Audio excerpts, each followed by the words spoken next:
നമ്മളൊരു രാഷ്ട്രീയ പ്രശ്നത്തിൽ കൃത്യമായ നിലപാട് വന്നു കഴിഞ്ഞു.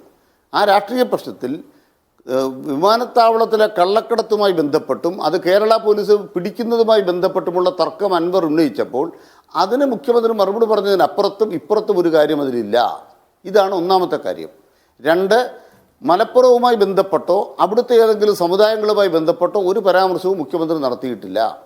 മൂന്ന്, ഈ വിഷയത്തിനകത്ത് മതത്തെ ഒരു ഘടകമായി ചേർത്തത് ആര് എന്ന ചോദ്യം വരികയാണ്. ആ ചോദ്യം വരുമ്പോൾ ഇവിടെ ഉയർന്നു വന്ന ചർച്ചയ്ക്കുള്ള മറുപടിയാണ് പറയുന്നത്.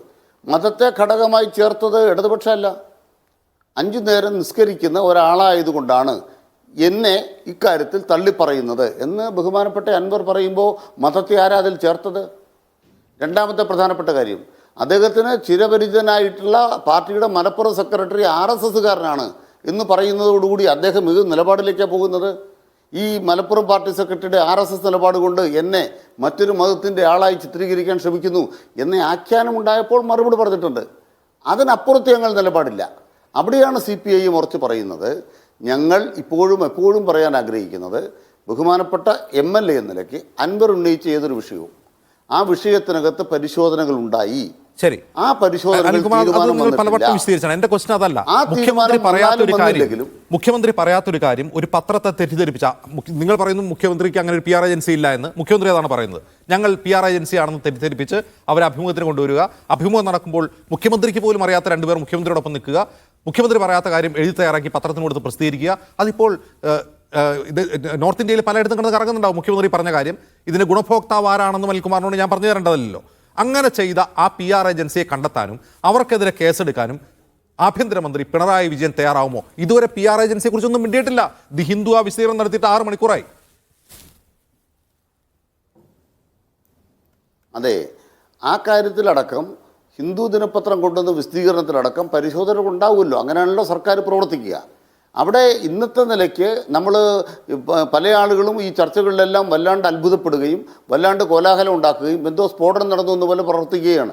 ഈ കേരളത്തെക്കുറിച്ചോ കേരളത്തിലെ ഏതെങ്കിലും ഇത്തരം ഒരു കാര്യത്തെക്കുറിച്ചോ ഒന്നും പുതിയതായ കാര്യങ്ങളല്ല ഇത്തരം വാർത്തകളൊക്കെ വരുന്നത്. ഉദാഹരണമായിട്ട് ഈ സ്വർണ്ണക്കള്ളക്കടത്ത് മൊത്തം നടത്തിക്കൊണ്ടിരിക്കുന്ന ഖുർആൻ്റെ മറവിലാണെന്ന് പറഞ്ഞപ്പോൾ നിങ്ങൾ ഞെട്ടിയില്ലല്ലോ. ഇന്ന് കാണുന്ന കോലാഹലം കണ്ടില്ലല്ലോ. ഖുർആൻ്റെ മറവിൽ സ്വർണ്ണക്കള്ളക്കടത്ത് നടത്തുന്നു ലീഗിൻ്റെ നേതാവ് KM ഷാജി കേരള നിയമസഭയെ പറഞ്ഞപ്പം അത് ഇന്ത്യ മുഴുവൻ കറങ്ങുന്നത് നിങ്ങൾ കണ്ടില്ലേ? ഷാജിക്കെതിരായിട്ട് മീഡിയ വണ്ണിൽ ഒരു വാർത്ത പറഞ്ഞോ? ഞാൻ അജിംസിനോട് ചോദിക്കുകയാണ്. അനിൽകുമാർ, ഉത്തരേന്ത്യയിൽ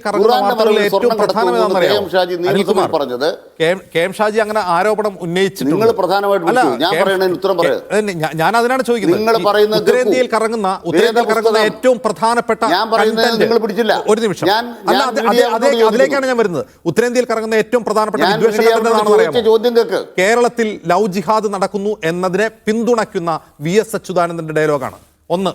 ഏറ്റവും കൂടുതൽ അതിന്റെ പേരിൽ നിയമം വരെ ഉണ്ടായി, ലവ് ജിഹാദ് നിയമം.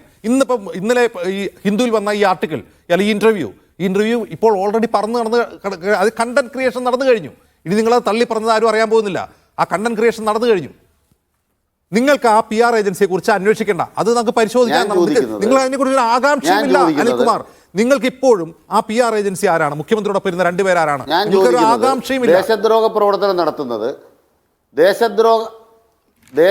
പ്രവർത്തനം നടത്തുന്നത് RSS ആണെന്നാണ് ഞങ്ങളുടെ നിലപാട്. RSS ആണ് ദേശദ്രോഹ പ്രവർത്തനം നടത്താൻ സാധ്യതയുള്ളൊരു സംഘടന. അതിൻ്റെ ഭാഗമായിട്ടാണ് തിരുവനന്തപുരം വിമാനത്താവളത്തിൽ നയതന്ത്ര ചാനലിലൂടെ നടത്തുന്നത് എത്രയോ ചാനലിൽ ഞാമെന്ന് പറഞ്ഞിട്ടുണ്ട്. അതുകൊണ്ട് വിമാനത്താവളത്തിൽ സ്വർണം കടത്തി എന്ന് പറഞ്ഞ ഉടനെ അത് ഏതെങ്കിലും ഒരു പ്രത്യേക മതത്തെയോ ഒക്കെ കണ്ടന്റായിട്ട് പോകുമെന്ന് ഞാൻ വിചാരിക്കുന്നില്ല. രണ്ടാമത്തെ കാര്യം, നിങ്ങൾ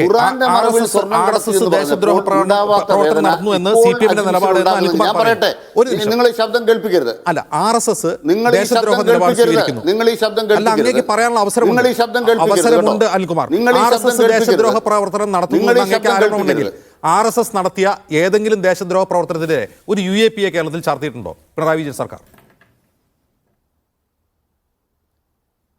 അവിടെയാണ് ഞാൻ പറയുന്നത്, ഈ ശബ്ദം നിങ്ങൾ കേൾപ്പിക്കരുത്.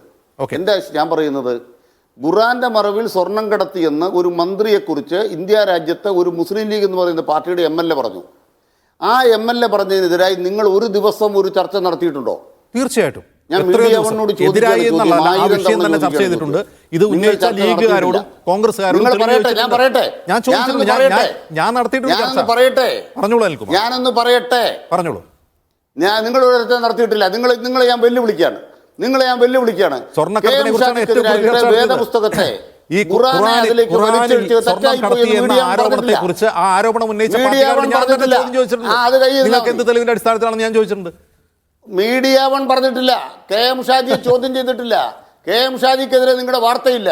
ഇന്ത്യ രാജ്യത്തെ ജനകോടികൾ ആരാധിക്കുന്ന ഒരു വേദഗ്രന്ഥത്തെ ഒരു സ്വർണ്ണക്കടത്തിൻ്റെ മറവിൽ അതിനെ ഉപയോഗിച്ചു എന്ന് ഒരു മുസ്ലിം ലീഗിൻ്റെ MLA ഈ നാട് പറഞ്ഞപ്പോൾ ആരും ഞെട്ടിയില്ല.